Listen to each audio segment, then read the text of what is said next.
যেহেতু টেকনোলজি অনেক বেশি পছন্দ করি আমি, সো বাংলাদেশের বাহিরে যদি কখনো যাওয়া হয় আমার, তো সেইসব দেশে আমি আসলে তাদের টেকনোলজিগুলো একটু দেখার চেষ্টা করি। তো আমরা তো আসলে সাউথ কোরিয়া সম্পর্কে জানি, ওদের নিজস্ব ব্র্যান্ডগুলোর মধ্যে এলজি, স্যামসাং অনেক বেশি ওরা আসলে ইউজ করে। তো স্যামসাংয়ের ল্যাপটপগুলো আমি দেখেছি এর আগে মালয়েশিয়াতে, ইংল্যান্ডে। বাট এলজির এত সুন্দর সুন্দর ডিভাইস বা ল্যাপটপ যে আছে, এটা আসলে এবার আমি কোরিয়াতে উম, আসার পরে আমি দেখতে পেলাম, এবং ডিভাইসগুলো অনেক ভালো। এগুলো আসলে বাংলাদেশে মনে হয় না কখনো আসবে।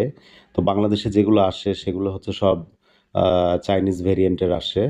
আর এদেরগুলো তো আসলে কোরিয়ান মেড হয় আর ভিয়েতনাম থেকে ম্যানুফ্যাকচার হয়। এইটা পুরোটাই কিন্তু এলজির হচ্ছে একটা শোরুম। জাস্ট দেখে মনে হচ্ছে যে এটা একটা কারো একটা বাসার ড্রয়িং রুমের মতো এত সুন্দর করে সাজানো গোছানো, মানে এলজি রিলেটেড সব প্রোডাক্ট এখানে আছে। প্লাস এটা একটা মানে শপিং মল আমাদের বসুন্ধরা সিটির মতো।